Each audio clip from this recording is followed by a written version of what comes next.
Right, welcome to the second channel, everybody, and with that, welcome to episode 1 of what's going to be a brand new series on this channel where I rate your new gear purchases. How am I going to do that, you ask? How can you submit your new gear purchase? Well, it's quite simple. You can do that by doing all of your gear shopping through my affiliate links. Because every purchase through my affiliate links, yes, not only gives me a 5% commission, which supports the channel more than you can imagine, but also allows me to, anonymously of course, see what was purchased with that particular transaction. Which means that I can look at these orders and rate and occasionally probably insult them, but I won't know who it is. But if the people who made the orders are watching, they are obviously going to recognize theirs. So if you'd like your future gear purchases to be featured on this show, then all you have to do is go through my affiliate links in the description for Thoman and Sweetwater and continue to do your gear shopping as normal. So let's jump right into order number 1, a Cort KX707 equipped with an Evertune in an open pore black finish and an Ernie Ball skinny top heavy bottom 7-string set. Now, I didn't used to think very highly of Cort guitars, and this wasn't my fault, but the fault of Cort guitars because they used to suck. But if you've ever played one of the modern and more metal-oriented Cort guitars, you'll know that those are fucking amazing, so that gets a good rating by itself. I am personally not a fan of skinny top heavy bottom. I prefer even gauges across the entire instrument. That doesn't make it bad, that's just my opinion. But oh, this is also my channel, so I will deduct half a point for that. Skinny top, heavy bottom, mixed gauge, string sets suck. 4.5 stars. The next order is an absolute fucking monster, so I'm gonna have to just actually read this off the laptop one by one. Dunlop Eric Johnson Signature Jazz 3s, Ernie Ball Super Slinkies, Godo A7 Tremolo Bar, Harley Benton Strap Locks, Electro Harmonix Glove, Hot Tone Ampero Stomp, Harley Benton Power Plant Power Supply, a Rockboard Pedal Board, a bunch of Harley Benton Patch Cables, Biodynamic DT700 Pro X, T-Rex Soulmate Acoustic, Gravity Wall Hangers, and an Ernie Ball Strap. Thank you to this person. You've basically just bought half a rig using my affiliate links. That is very, very kind of you. Now let's get to insulting your gear choice. Jazz 3s in particular, I don't care for that much. There are better jazz picks out there, definitely. Ernie Ball Super Slinkies, my strings of choice for the longest time. Awesome. I'm sure Harley Benton has the same quality of strap locks as anybody else, but these are just the strap locks that you could basically recreate with that little rubber ring on those German beer bottles that do make the popping noise. Electro Harmonix Glove, good. I can't think of an EHX pedal that I don't like, so good purchase. Hot Tone Ampero 2. Surprisingly great unit. It's not Quad Cortex good, but it also doesn't cost Quad Cortex much, as opposed to like a Fender Tone Master Pro, which just sucks and is very expensive. Harley Benton Power Plant, I would have given it nothing but praise about 2 or 3 weeks ago, but very recently, mine just kind of broke. It stopped working, the red light came on, which means it's not working, and that red light never left. And when I reported this to Thoman, they said, your warranty's run out, nothing we can do. And my warranty had run out by about like 3 months. So, that was a real bummer. I mean, yes, the warranty was gone, so I knew that they weren't going to do anything about it. But effectively, the power supply lasted like a 1.5 years and then just died. The Rockboard pedal board with all of the accessories. I have one of these myself. I don't use it anymore, but I have one. Warwick, not the best company in the world. The Rockboards, perfectly fine pieces of gear. The only thing about these that leaves a bitter taste in most people's mouths is the fact that they cost a fucking fortune. Harley Benton patch cables. I have to say, I used to use these back when I still had a Harley Benton spaceship board. I do still have that board. In fact, it is right over here. But I don't own the patch cables anymore, and that's for the very simple reason that they all fucking broke because they all fucking suck. Biodynamic DTs, classic critical listening headphones, nothing to critique, very good headphones. Are there better headphones? Yes. Do those tend to cost a lot more?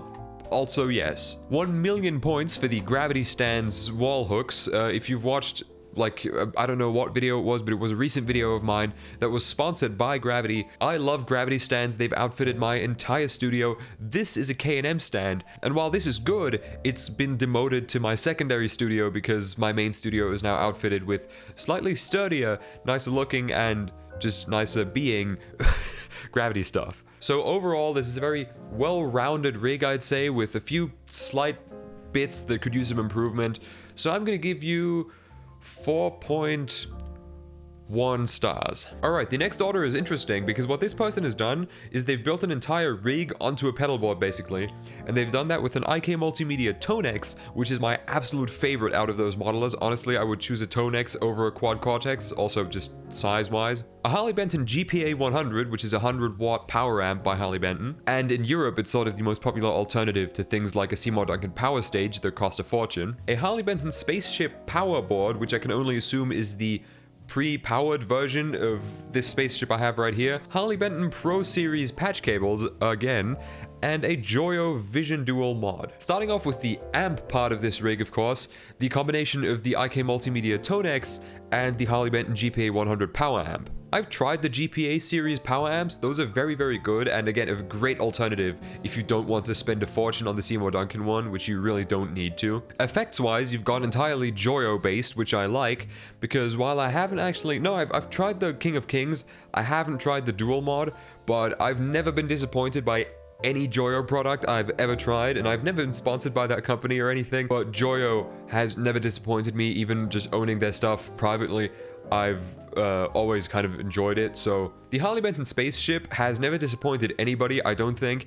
The only problem I could see with the powered one is that the power supply inside these is going to be exactly the same as the Harley Benton power plants. Again, those have a reputation for occasionally just kind of dying. And so if this one is built in, then if it did die, it would defeat the entire purpose of buying one with a power supply built in. And again with the patch cables, these hurt my soul because A, they can and will just break quicker than a high quality patch cable, and B, a low quality patch cable like this is also going to cause noise in your signal chain, or at least it can, and it did in my experience. And switching out those cheap patch cables for expensive and good ones did in fact help. I'm not going to deduct points for the Harley Benton pedal board just out of the assumption that electronics inside it could be the same as the power plant and therefore break eventually, and if they did, that would be bad, because that's very hypothetical. So I'm going to give this rig, let's say, a good 4.6. I really like it. I like the Tonex. Alright, purchase number 4. Very straightforward. It's a Boss Katana 50 Mark II. Now, I wouldn't play a gig with this amp, and I wouldn't record an album with this amp, right?